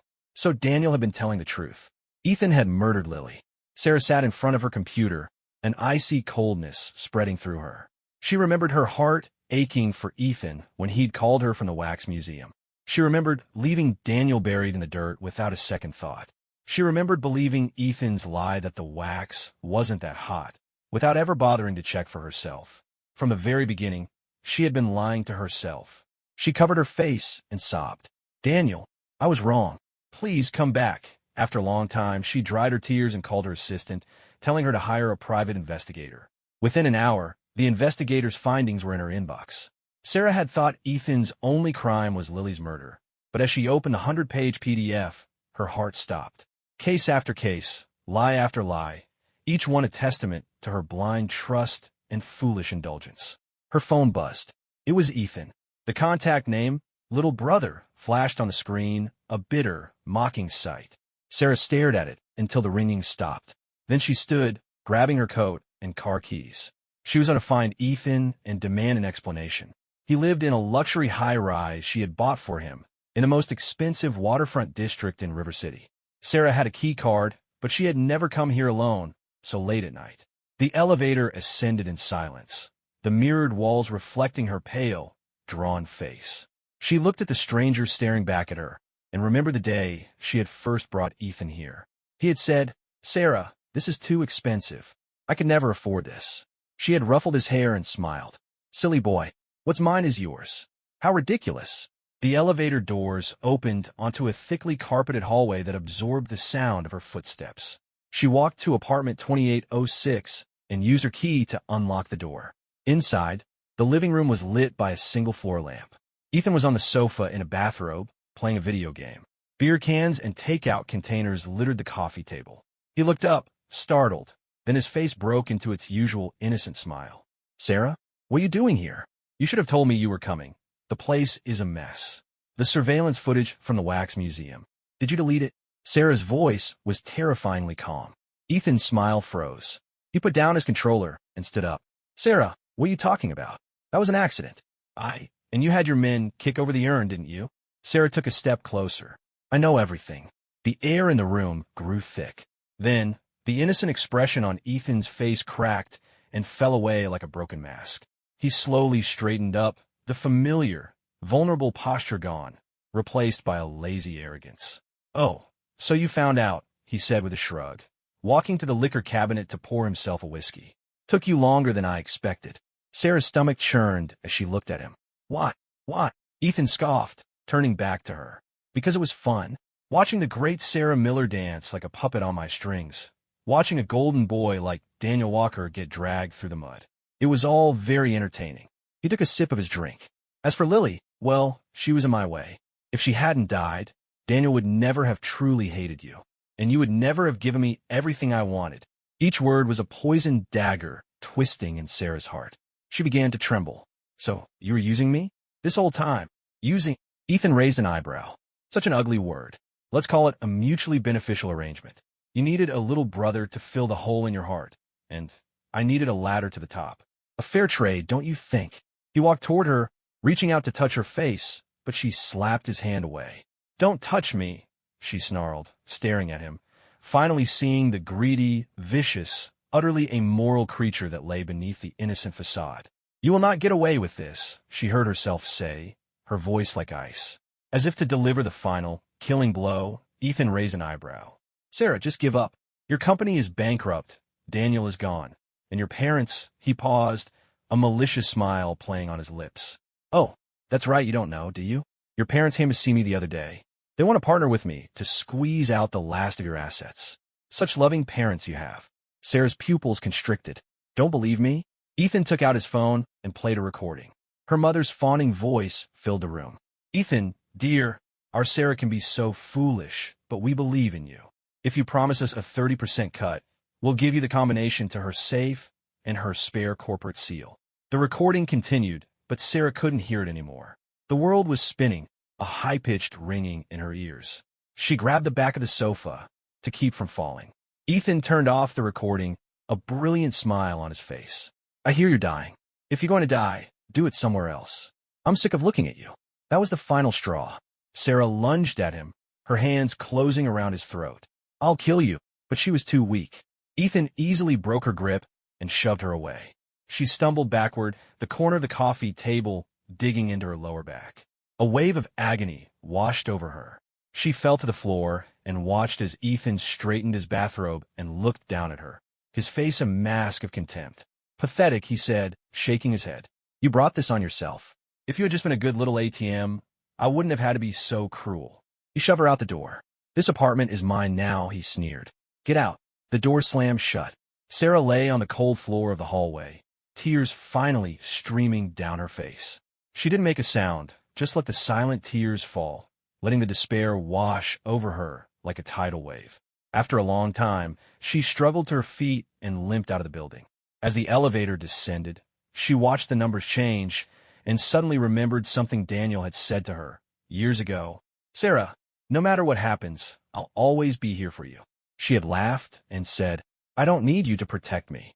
Now, she finally understood the weight of those words. and she finally understood what she had lost. The night air was cold as she stepped out of the building. She looked up at the window of apartment 2806. The light was still on. She took out her phone and dialed 911. "I'd like to report a crime. Ethan Reed is suspected of premeditated murder, commercial fraud, and extortion. I have evidence." After she hung up, she deleted every photo, every message, every trace of Ethan from her phone. Then, she blocked his number. Her fingers slipped, and her photo gallery opened to the last picture she had ever taken with Daniel. The timestamp was from 3 years ago. It seemed that ever since Ethan had come into her life, she had stopped taking pictures with her husband. Her camera roll was filled with him instead. Looking at the photo, her vision blurred with tears, and she finally broke down, her sobs echoing in the empty street. San Francisco, the Moscone Center. The 5,000-seat auditorium was filled to capacity, with people standing in the aisles and at the back of the hall. The air crackled with an almost feverish anticipation. Everyone knew they were about to witness history. Backstage, Daniel was reviewing his presentation one last time. He wore a perfectly tailored dark gray suit, no tie, the top button of his shirt undone. The man in the mirror was leaner now, his eyes calm and steady. The faded scar on his temple only added to his gravitas, a testament to a past he had overcome. "Nervous?" a woman's voice asked from behind him. Chloe Sterling walked in with 2 cups of coffee. She wore a crisp white pantsuit, her long hair pulled back in a sleek ponytail. She was the heir to the Sterling Group, Daniel's most important international partner, and, according to the tabloids, his new love interest. "A little," Daniel admitted, taking the coffee. "You deserve this," Chloe said with a smile. 3 years ago, when you showed me that rough prototype in a garage in Silicon Valley, I knew you were going to change the world." Daniel didn't respond. He was thinking of that rainy night 3 years ago, standing on a street in San Francisco with his suitcase, penniless, with nothing but his laptop and a heart full of despair. It was Chloe who had found him, or rather, had found his talent. "It's time," a stagehand said, knocking on the door. Daniel took a deep breath and downed the rest of his coffee. When he walked onto the stage, the auditorium erupted in thunderous applause. "Good afternoon, everyone." The large screen behind him lit up, split into 2 halves. On the left, congested city traffic, a montage of accidents. On the right, a blank slate. His voice, clear and steady, filled the hall. 3 years ago, I helped develop an intelligent driving system. It was supposed to make our roads safer. Instead, for a variety of reasons, it became the source of a disaster." Daniel's tone was calm, but those in the audience who knew his story could hear the emotion simmering just beneath the surface. "Ever since then, I've been asking myself one question. When technology betrays its purpose, what do we do?" He clicked the remote, and lines of code began to fill the blank space on the right. "The answer is you tear it all down and start again." For the next 45 minutes, Daniel unveiled the Orion S10. It had a completely new architecture, a revolutionary algorithm, and an unprecedented level of safety and redundancy. When a simulation on the screen showed a vehicle navigating an extreme weather scenario with perfect stability, the audience gasped. The most stunning part was the live demonstration. The screen switched to a live feed from a test track in the desert 200 miles away. A fleet of 20 vehicles equipped with the S10 system, with no human drivers, executed a series of complex maneuvers: formation driving, emergency obstacle avoidance, and extreme weather navigation. There were 0 errors. When the demonstration ended, the entire hall was on its feet, the applause lasting for 3 full minutes. During the QA, a reporter asked the first question. "Mr. Walker, the S10 shares a name and some design principles with the S9 system previously released by Miller Walker Tech. Are the 2 projects related?" It was a pointed question, but Daniel was prepared. The S10 is a completely new system, developed independently, and is unrelated to any other product on the market. He paused, then added, "If there is any connection, it is this. The S10 is proof that some mistakes can be corrected and some damage can be repaired, both in technology and in people." A murmur went through the crowd. Everyone understood his meaning. "What are your thoughts on Miller Walker Tech's current situation?" another reporter asked. "Rumor has it they're trying to get you back at any cost." Daniel was silent for a moment. "Everyone has to take responsibility for their own choices," he said. His voice was quiet, but the microphone carried it to every corner of the room. "All I can do is make sure that such a tragedy never happens again." The QA ended in a tense, quiet atmosphere. When Daniel came off stage, Chloe was waiting for him. "You handled that well," she said. Daniel shook his head. "I just told the truth." "What's next?" "The celebration dinner is at 7, but if you're tired, I think I need a few minutes alone." Chloe nodded. "Of course. The car is waiting for you at the side entrance." The black sedan pulled away from the convention center and disappeared into the San Francisco night. Daniel sat in the back, watching the glittering city lights go by, a sense of peace settling over him. His phone buzzed. It was his assistant. "Mr. Walker, Ms. Miller is in the hotel lobby. She's been waiting for 4 hours. Should I arrange for you to use a different entrance?" Daniel stared at the message, his thumb hovering over the screen. Finally, he typed his reply. "No, I'll use the main entrance." It was time to face her. A day earlier, on the other side of the world, in a private room in the oncology ward of River City General, Sarah leaned against her pillows, the live stream on her tablet having just ended. The image was frozen on Daniel's back as he walked off stage, straight and tall, without a single backward glance. She reached out, her fingers hovering over the image on the screen, then pulled her hand back. A tear slid silently down her cheek. A nurse came in to change her for and saw the tear track on her face. "Ms. Miller, you mustn't get too emotional. It's not good for your recovery." "I know," Sarah said, wiping her eyes and forcing a smile. "I just saw something that made me happy." The nurse looked confused, but said, "Well, you must stay positive. The cure rate for early-stage stomach cancer is very high. As soon as you're a little stronger, we can begin chemotherapy." "I'm not doing chemotherapy," Sarah interrupted. The nurse stared at her. "What?" "I said, I'm not doing chemotherapy," Sarah repeated, her voice calm. "I'll have the surgery, but that's it. Use the money to compensate the victims of the accidents." "But your prognosis, I know the consequences," Sarah said, looking out the window into the night. "I have debts to repay."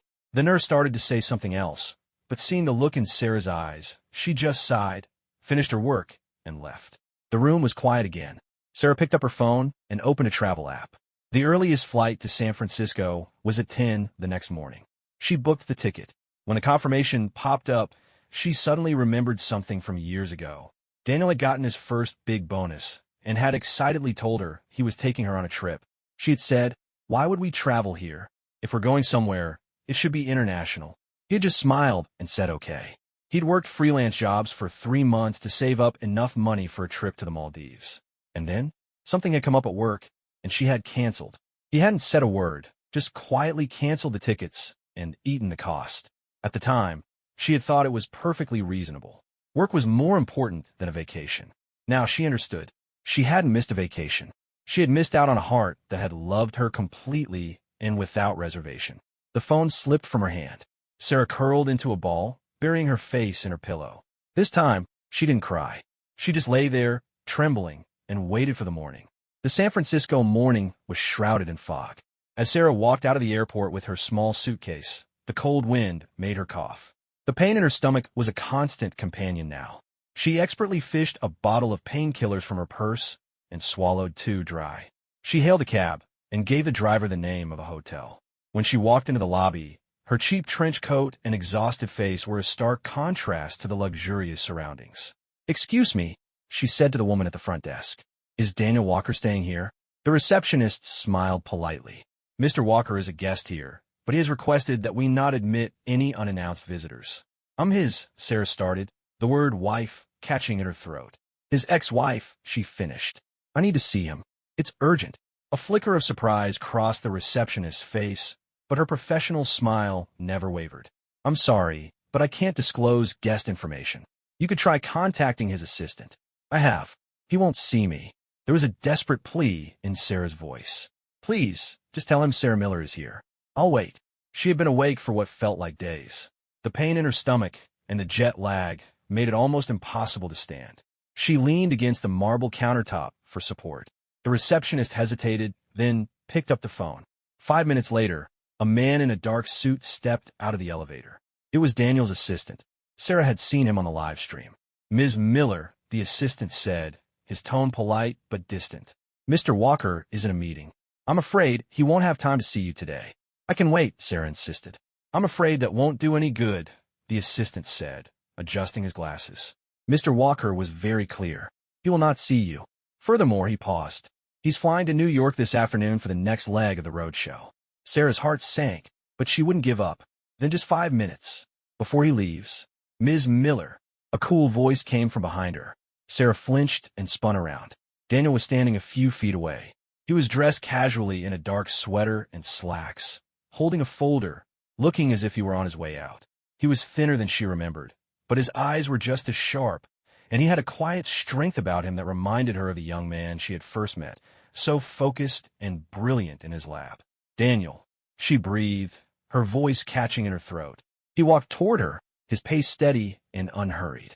He stopped in front of her, his calm gaze taking in her pale face, her ill-fitting coat, her trembling hands. "Can I help you?" he asked, his tone polite and distant, the way one speaks to a stranger. Sarah opened her mouth, but the words wouldn't come.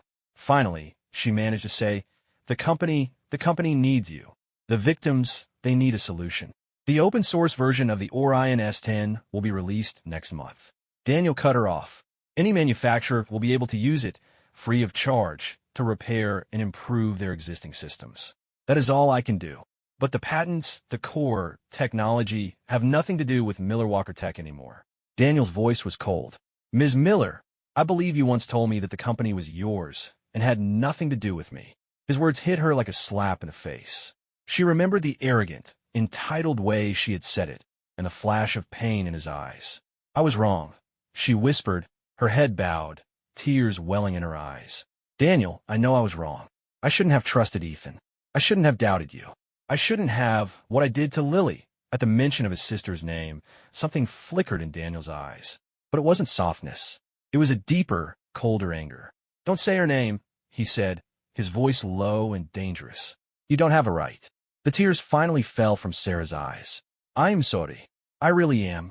Please, just give me a chance to make it up to you." "Make it up to me?" Daniel laughed, a cold, mirthless sound. "With what? Money? How much money do you have left, Ms. Miller?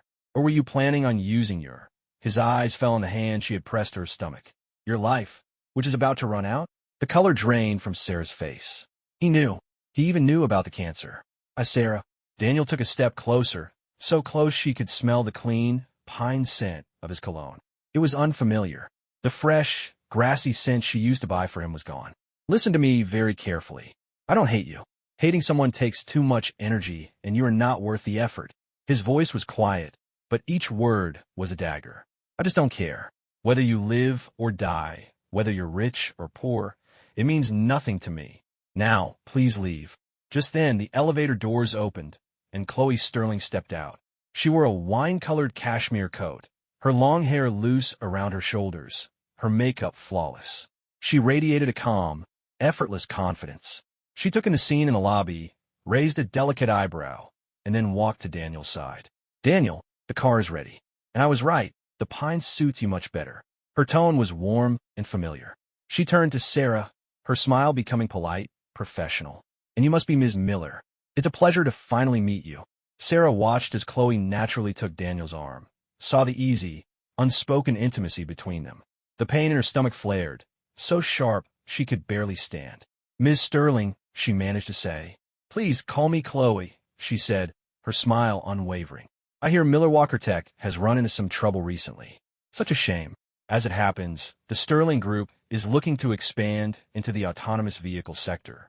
If you're interested in selling your assets, we should talk." Acquisition. The word was a final judgment, a declaration of her complete and utter failure. She looked at Daniel. He said nothing, his silence a tacit agreement with Chloe's offer. In his eyes, she wasn't even a rival anymore. She was just an asset to be acquired, a mess to be cleaned up. Sarah started to speak, but found she had nothing to say. Daniel glanced at his watch. "We should be going. Ms. Miller, please, feel free to stay as long as you like."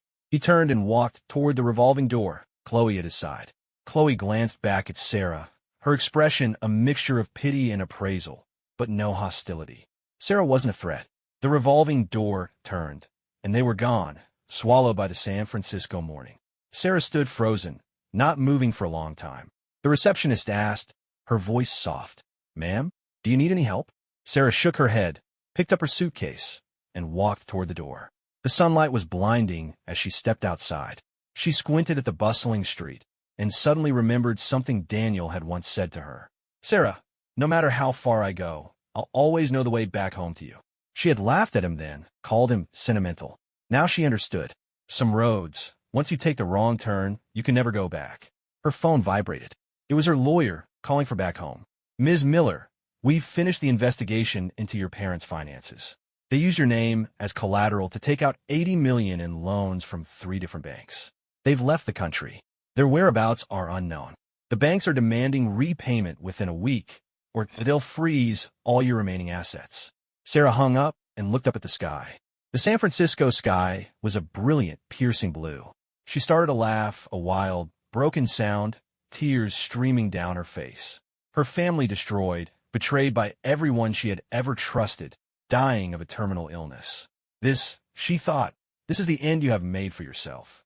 On the flight back to River City, Sarah was sick 3 times. The flight attendant asked if she needed anything, but she just shook her head, rinsed her mouth with ice water, and fell back into a fitful sleep. The painkillers were wearing off, and the pain in her stomach felt like a fist twisting her insides. But the physical pain was nothing compared to the desolation in her soul. The plane landed at 3 in the morning. Sarah had no luggage. She'd left her suitcase in the hotel lobby in San Francisco and couldn't be bothered to retrieve it. She walked out of the airport alone, hailed a cab, and gave the driver her parents' address. She had to ask them, why? Why would her own parents betray her? The car moved through the silent streets, the streetlights casting a pale, yellow glow. Sarah looked out at the familiar neighborhood and remembered her father holding her hand as they walked down this very street, promising to buy her the prettiest dress. She remembered the smell of her mother's cooking filling the house. Had all that warmth been a lie? Or did blood ties simply not matter when money was involved? The taxi stopped in front of an old apartment building. It was her parents' old place. After she'd made her fortune, she had offered to buy them a new house many times, but they had always refused, saying they were too attached to the neighborhood. Now, she realized they probably just hadn't wanted her to know they had already mortgaged the place, cashing in on her generosity. The elevator was broken. She had to take the stairs. It took her 20 minutes to climb the 6 flights, and she had to stop 3 times to catch her breath, the taste of blood in her mouth. When she finally reached their apartment, she found the door ajar. She pushed it open and froze. The living room had been ransacked. The furniture was gone. The family portrait had been torn from the wall and ripped to shreds. Even the curtains had been torn down. There were drag marks on the floor, and dust motes danced in the dim light. This wasn't a move. This was a flight. "Dad? Mom?" Her voice echoed in the empty apartment. There was no answer. She went into the master bedroom. The closet doors were wide open, the closet empty. The makeup on the vanity was gone. The nightstand drawer was open and empty. A note was taped to the headboard in her mother's handwriting. "Sarah, we're sorry, but we're old, and we need to be taken care of. We've taken the money. Don't look for us. Take care of yourself." Next to the note was a property deed. The apartment had been transferred to her father's name 6 months ago. She had signed the papers as the gifter. Sarah remembered her father bringing home a stack of papers for her to sign, something about pension documents. She had signed them without a second glance. They were her parents. She trusted them. It seemed that trust was just something to be exploited.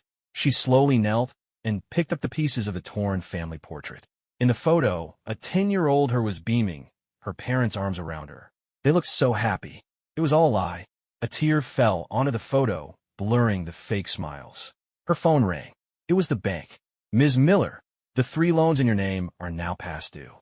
As per your contract, we will be freezing all your accounts and beginning asset liquidation proceedings. Please report to your local branch within 24 hours, or we will be forced to take legal action." Sarah hung up. Another message came in. It was from her condo association. Her maintenance fees were 3 months overdue. Sarah hung up. Another message came in. It was from her condo association. Her maintenance fees were 3 months overdue. Shortly after, the internet exploded. At 10 o'clock that morning, an anonymous account simultaneously posted a 47-minute video across multiple social media platforms. The title was simple: "The Truth About the Wax Museum." It began with a scene Sarah knew all too well: the abandoned wax museum, the rusty crane, Lily Walker suspended in midair.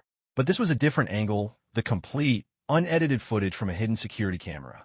In the video, Ethan walked to the control panel, glancing around. Once he was sure he was alone, the familiar, vulnerable expression on his face vanished, replaced by a look of cruel excitement. He reached out and, with a deliberate, forceful shove, pushed the control lever. It wasn't an accident.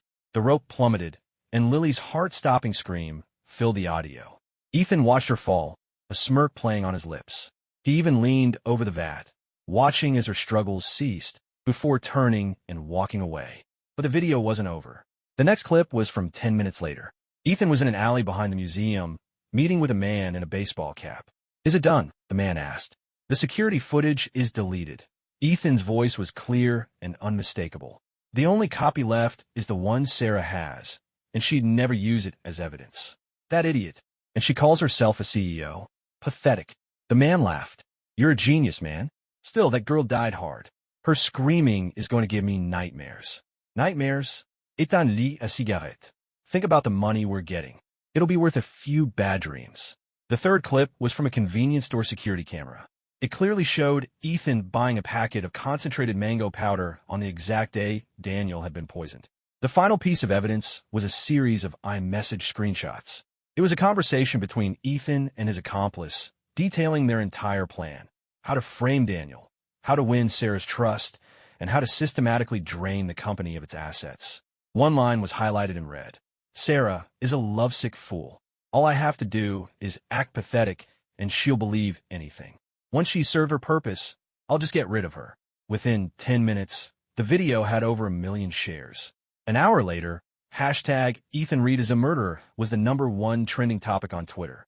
2 hours after that, the River City Police Department issued a statement. The suspect, Ethan Reed, had been taken into custody in connection with an ongoing homicide investigation. The internet went into a frenzy. The same media outlets that had once praised Ethan as a boy genius and an inspiration were now digging up his past: academic fraud, a history of bullying in high school, even a juvenile shoplifting charge. The old articles accusing Daniel of being jealous and suppressing new talent were all dragged out and ridiculed.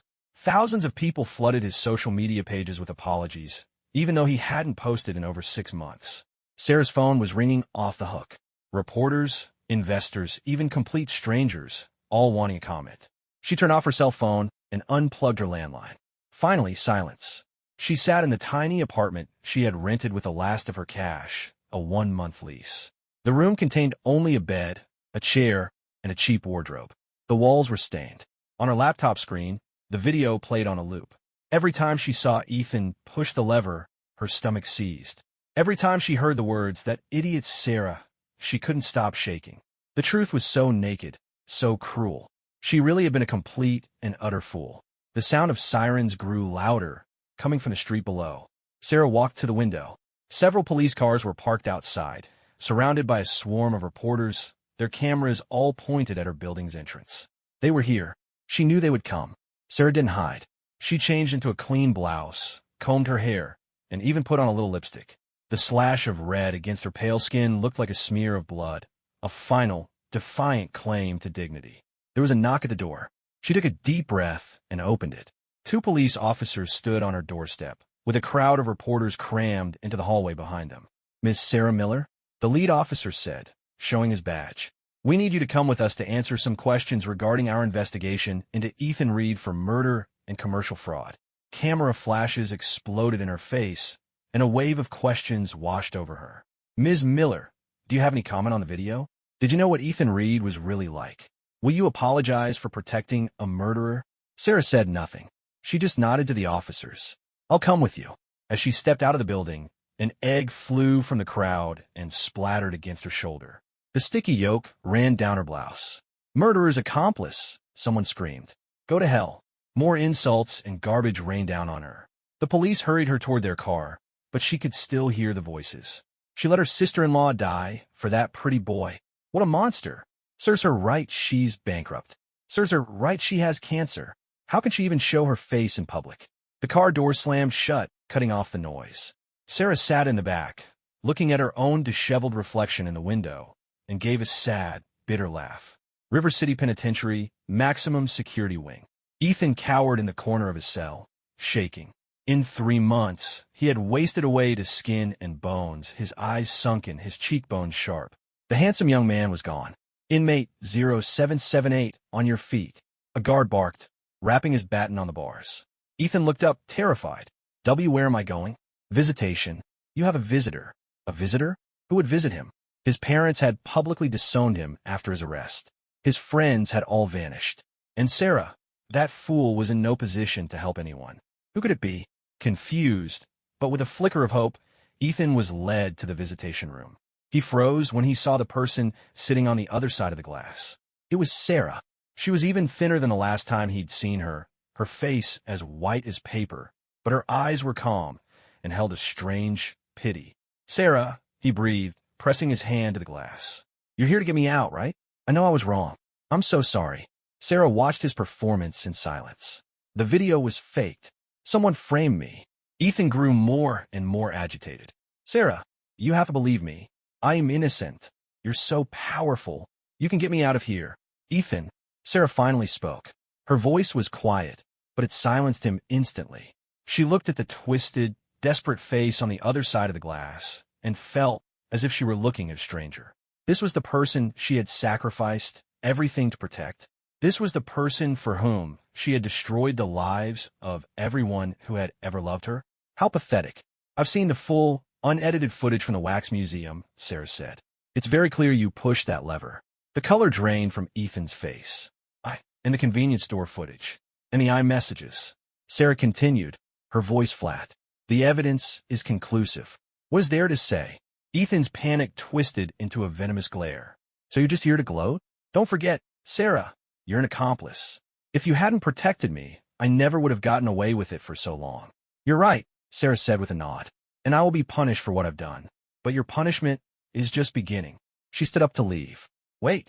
Ethan slammed his hand against the glass. Sarah, you can't do this to me. I love you. Everything I did for you. Love. Sarah turned back, a sarcastic smile on her lips. Ethan, the only person you have ever loved is yourself. I was just a ladder you used to get to the top. She paused. But don't worry. I'm sure you'll find plenty of people in here who will love you. They'll take very good care of you. The chilling implication in her words made Ethan's blood run cold. He opened his mouth to say something else, but Sarah had already turned and walked away. The visit was over. Ethan was escorted back to his cell block. As he passed through the common area, several inmates eyed him, exchanging predatory glances. Look at the new pretty boy. One of them, a man with a long scar across his face, said, licking his lips. Fresh meat. Ethan lowered his head and walked faster. But the inevitable was coming. That night, in the showers, a hand clamped over his mouth from behind, and he was dragged into a stall. There were 3 of them, all hard-timers from his cell block, their eyes cold and cruel. Heard you were a rich boy on the outside, Scarface said, grabbing his chin. You're a pretty one, I'll give you that. Let me go. Ethan struggled, but he was hopelessly outmatched. Let you go, another inmate laughed. In here, you play by our rules. And the rule is, the pretty ones serve the rest of us. Ethan's eyes widened in terror. No, please. His struggles were answered with a vicious beating. The sharp pain of a broken rib, the taste of his own blood, the feel of filthy hands on his body. He screamed. The sound of the running water drowned out his cries. When they were finished, they left him on the wet concrete like a broken doll. His body was a canvas of bruises, a tearing pain radiating from between his legs, his mouth filled with blood. Scarface knelt and patted his cheek. That was just a little taste. From now on, we're going to take very good care of you. Ethan curled into a ball, shaking uncontrollably. This was only the beginning. In the days that followed, he became the property of the entire cell block. By day, he was forced to do the filthiest, most grueling jobs. By night, he was passed around. Resisting only earned him more brutal beatings. Pleading only seemed to excite them more. A month later, his face was permanently scarred by boiling water. 2 months after that, his right hand was crushed. The prison doctor said it, but his fingers would never straighten again. 3 months later, he had an accident and fell down a flight of stairs, breaking his left leg. Each accident was calculated to leave him alive, but in a state of living death. Ethan knew who was behind it. Sarah's look of pity in the visitation room, her promise that they would take care of him. It hadn't been a threat. It had been a promise. She was creating a custom-made hell just for him, and he wasn't even allowed the mercy of death. Every time he tried to kill himself, he was discovered just in time, revived, and then subjected to even more brutal punishments. Thinking of dying? Scarface said, his boot on Ethan's face. Ms. Miller said you have to stay alive. Alive and suffering. Ms. Miller, lying on the cold concrete floor, staring up at the dim light, Ethan began to laugh, a wild, unhinged sound. He laughed until tears mixed with blood streamed down his face. He finally understood. Sarah wasn't a fool. She had once given him all her love, all her tenderness. And he, with his own 2 hands, had turned her into this. Sarah, he whispered into the darkness. I was wrong. I was so wrong. Please, just let me die. There was no answer. It was a clear, crisp autumn day in River City. In the south of the city, the Lily's Starlight Center was bustling with activity. It was a special children's art museum, funded by the Lily Walker Memorial Foundation, and open to all children, free of charge. The name came from one of Lily's favorite quotes. Every child is a star fallen to earth. At the opening ceremony, Daniel Walker, the chairman of the foundation, gave a speech. He stood at the podium, more calm and self-assured than he had been 5 years ago. He wore a dark, well-tailored suit, and his eyes were warm but resolute. The scar on his temple had faded until it was barely visible. 5 years ago, I lost my sister, he said, his voice calm and gentle, filling the hall. But her dream didn't die with her. She wanted every child to have the chance to experience art, to have a childhood filled with light. Today, we have made that dream a reality. The audience erupted in applause. The guests included city officials, business leaders, artists, and many local families with their children. Daniel's eyes scanned the crowd, and then came to rest on a quiet corner of the room. Chloe Sterling was standing there, with her 4-year-old daughter, Hope. The little girl, in a pink dress and pigtails, was excitedly pointing at the star-shaped lights that decorated the hall. His expression softened. After his speech, Daniel stepped down from the stage, and Hope ran to him. Daddy, the stars are glowing. Daniel scooped her up and kissed her cheek. Do you like it, sweetie? I love it, she squealed, throwing her arms around his neck. Daddy, why is it called Lilies? The question quieted the people standing nearby. Those who knew the story exchanged glances, waiting to hear what he would say. Daniel was silent for a moment. It's named after an angel, he said softly. He didn't elaborate, just carried his daughter further into the museum. Chloe fell in a step beside him, naturally taking his arm. The family of 3 walked into the glittering, star-filled hall. The design was magical. The glass floor had projections of swirling galaxies beneath it. The walls were covered with children's art, and in the center of the main hall stood a white grand piano, open for anyone to play. Hope ran to the piano and clumsily pressed a few keys. Daddy, it sounds so pretty. Daniel walked over and sat down beside her. Want me to teach you a song? Yes. Daniel took her small hands in his and guided them over the keys, playing a simple melody. It was Twinkle, Twinkle, Little Star, the first song Lily had ever learned to play. The clear, bright notes echoed through the hall. Chloe stood nearby, watching her husband and daughter, her eyes filled with love. She knew there would always be a part of Daniel's heart that belonged to Lily and to the painful past they had shared. But she didn't mind. It was those experiences that had forged him into the strong, gentle man he was today. And it was those experiences that had given her the chance to be a part of his life. Chloe, he said suddenly. She walked over to the piano. What is it? Thank you, he said, his eyes full of a sincere warmth. Thank you for being with me all these years. She smiled and took his hand. Silly, we're family.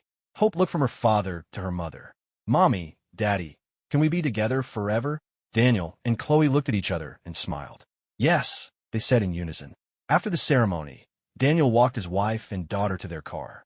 You take Hope home. I have to stop by the office, he told Chloe.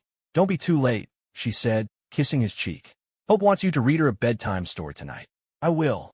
He watched the car pull away, but he didn't go to the office. He had his driver take him to the cemetery on the west side of town. He came here once a year, on Lily's birthday. Today wasn't her birthday. He just felt like coming. The cemetery was quiet. Next to Lily's headstone, there was another grave, one he hadn't seen before. It looked as if it hadn't been tended in a long time. It was overgrown with weeds. The headstone was blank. No name. Daniel stood there for a long time. Finally, he took the bouquet of white lilies he had brought and placed half of them in front of the unmarked grave.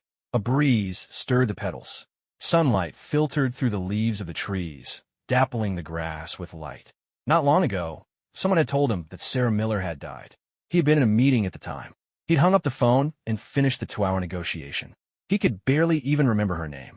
That night, he had sat alone in his study, looking out the window until the sun came up. Did he hate her? He had once, but time had washed it all away. The hatred had faded, and the pain had dulled. All that was left was a faint, wistful sadness and an almost imperceptible sense of relief. Relief that she was finally free from her suffering. Relief that their story, with all its love and pain, was finally over. "Lily, I'm here," he said softly. "The Starlight Center opened today. The kids love it. I hope that makes you happy." The wind rustled the leaves, as if in reply. He glanced again at the unmarked grave beside hers. He said nothing, just stood there in silence for a long moment. Then he turned and walked away. As he was leaving the cemetery, his phone buzzed. It was a picture from Chloe.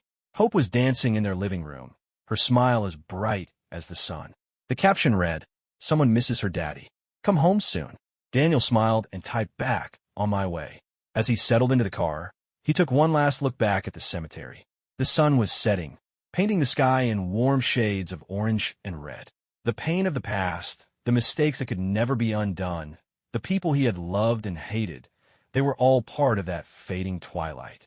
And he was going home, home to the light and the laughter and the love that was waiting for him. The car pulled away, heading toward the glittering lights of the city. The sky darkened, and the first stars appeared, reflected in his eyes. In the rearview mirror, the cemetery grew smaller and smaller until it disappeared from view. Like the past, it was finally gently laid to rest.